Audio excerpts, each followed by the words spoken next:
Hello dear students, welcome to quick school notes. आज हम करने जा रहे हैं exercise 2.4। It is the chapter 2 polynomials of class 9th। Okay, so ये जो एक्सरसाइज है इसका question number 1 we have done in previous videos. आज हम क्वेश्चन नंबर 2 करेंगे। क्वेश्चन नंबर 2 का पार्ट 1 है 103 इंटू 107। आपको आइडेंटिटीज यूज करनी है और यूज करके इसको सिंप्लीफाई करके सॉल्व करना है। आइडेंटिटी यूज करने के लिए हमें किसी भी नंबर को ब्रेक करना होता है किसी ऐसे फॉर्म में जो ब्रैकेट की फॉर्म में आ जाए और उसके अंदर कुछ भी प्लस माइनस वाले टर्म्स आ जाए, राइट। तो 103 को आपको ब्रेक करना है, तो सबसे इजीली आप कैसे ब्रेक कर सकते हैं? तो 103 को you can write 100 plus 3, right. And 107 को क्या लिख सकते हैं हम? 100 प्लस 7। ये किस फॉर्म का ब्रेकअप हो गया? देखिए 100 are the same numbers, same numbers हैं, तो हमें आइडेंटिटी क्या नजर आ रही है यहाँ पर? x plus A into x plus B. ठीक है, तो x plus A into x plus B की जो आइडेंटिटी है वो यहाँ पर अप्लाई हो रही है, where x is 100, a is 3 and b is 7। Okay, ये तीनों वैल्यूज हमें मिल गई हैं। x plus A into x plus B क्या होता है? It is x square plus A plus B into x plus A B. ठीक है, तो एक्स स्क्वायर की जगह हम लिखेंगे 100 का square plus A plus B into x. तो ए प्लस बी क्या होगा? 3 प्लस 7 इंटू 100, है ना, एक्स 100 था, plus A into B that is 3 into 7। ठीक है ना, तो 100 का स्क्वायर करने के लिए आपको अलग से सॉल्व करने की जरूरत नहीं है, क्योंकि 1 का जो स्क्वायर है वो 1 ही होता है और जो 2 जीरो है उनका स्क्वायर करेंगे तो नंबर ऑफ जीरो डबल हो जाते हैं। ठीक है ना, जब भी जीरोस का स्क्वायर होता है तो वो डबल हो जाते हैं, तो 1 और 2 जीरो के हो जाएंगे 4 जीरो। ओके, तो 10,000 प्लस 3 प्लस 7 होगा आपका 10 इंटू 100 एंड प्लस 3 7 21। ठीक है ना, अब इनको आप सॉल्व करेंगे तो 10,000 प्लस 1,000 प्लस 21, तो ये आपको देगा 11021।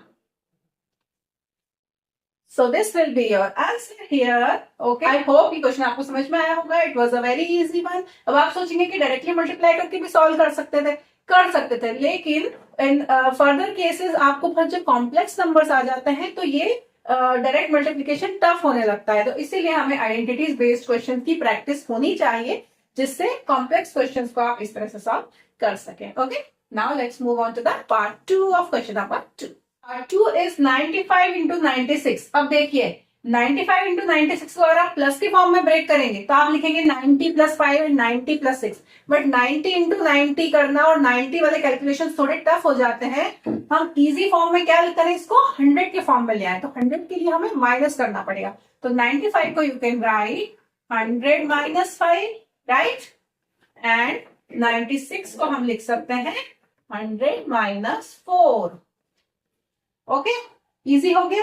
देखिए अब नेगेटिव नंबर आएंगे तो हम सोचेंगे तो कोई आइडेंटिटी होती नहीं है ना, x माइनस ए इंटू एक्स माइनस बी, तो हमें आइडेंटिटी अलग अलग करने की जरूरत नहीं है। आइडेंटिटी अभी भी वही लगेगी, x plus A into x plus B यही लगेगी, लेकिन जो नंबर्स होंगे वो कैसे बन जाएंगे? अब x तो आपका 100 ही रहेगा, बट जो a है वो बनेगा आपका -5। ठीक है ना, तो a की जगह हम नेगेटिव नंबर पुट करेंगे। ठीक है, and b will be your -4। तो नेगेटिव नंबर्स के साथ हम ये आइडेंटिटी अप्लाई कर सकते हैं। चलिए, तो x plus A into x plus B, again x square plus A plus B into x plus A B. ना x का स्क्वायर है, दैट मीन्स 100 का स्क्वायर प्लस a प्लस बी है, a क्या है? -5 और प्लस -4, तो प्लस और माइनस का माइनस हो जाएगा, है ना, तो मैं -5 -4 लिख सकती हूँ इंटू 100 प्लस -5 इंटू -4। ठीक है ना, इंटीजर्स हम पढ़ चुके हैं, क्लास 6 से पढ़ते आ रहे हैं, तो प्लस माइनस का आपको कैलकुलेशन पता होना चाहिए कि कहाँ कैसे सॉल्व होता है, राइट।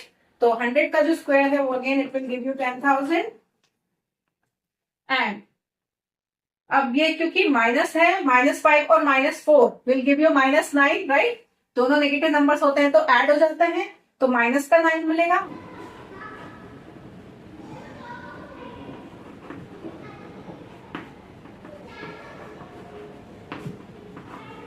ना 10,000 में से 900 को आपको माइनस करना होगा. So 10,000 minus 900 will give you 0, 0 and 100 minus 9 is 91. So 9100, ठीक है, और प्लस इसमें हो जाएगा 20. तो 9100 और प्लस 20 जब आप करेंगे तो आंसर आएगा. I am writing the answer here. 9100 plus 20 will give you 9120. ठीक है. So this will be your answer for question number 2 part 2. Okay, let's move on to the question number 2 part 3. Now see 104 into 96. अब 104 को हम break कर सकते हैं 100 plus 4, है ना, लेकिन 96 को अगर मैं 90 प्लस 6 लिखूंगी तो कोई कॉम्बिनेशन नहीं बनेगा. कॉम्बिनेशन बनाने के यहाँ 100 है तो यहाँ भी कम से कम 100 हमें लाना पड़ेगा. तो 96 को I can write 100 minus 4, right. So what you can see here, देखिए 100 plus 4 and 100 minus 4, ये तो दोनों ही नंबर सेम आ गए. यहाँ पर आपको x plus a into x plus b नहीं लगाना है ना, क्योंकि a और b अलग अलग नंबर होते थे तब लिया जाता था. यहाँ तो सेम ही नंबर है तो हम यहाँ पर लगाएंगे x plus y into x minus y, है ना, या फिर जो आपने क्लास 8 में a और b के टर्म्स में पढ़ा था a plus b a minus b, क्या होता था a plus b into a minus b is a square minus b square, right. तो x plus y into x minus y को हम लिख सकते हैं x square minus y square simply, right. So x और y क्या है, x है आपका 100 एंड y जो है वो है आपका 4. देखो माइनस 4 नहीं लेना है क्योंकि ऑलरेडी यहाँ पे माइनस में है आइडेंटिटी, तो माइनस माइनस कॉमन है तो y सिर्फ 4 है, माइनस 4 नहीं है. तो x square minus y square में बस आपको वैल्यू पुट कर देनी है. तो एक्स स्क्वायर मतलब 100 का स्क्वायर माइनस 4 स्क्वायर मतलब 6, वाई स्क्वायर मतलब 4 का square. 100 square is again 10,000 minus 16. ठीक है, जब आप इसको सॉल्व करेंगे तो आपका आंसर आएगा 10 minus 6 is 4, 9 minus 1 is 8, 10084. Okay, so 10084, this will be your answer. It was a very easy one. ठीक है, नंबर्स को देखकर घबराना नहीं है, थोड़ी थोड़ी सी कैलकुलेशंस है. क्लास 9 में इतनी कैलकुलेशंस तो आएगी ही. ठीक है, so that's all for question number 2 now. In the next video we will see question number 3. Till then, see you, bye bye and Jai Hind.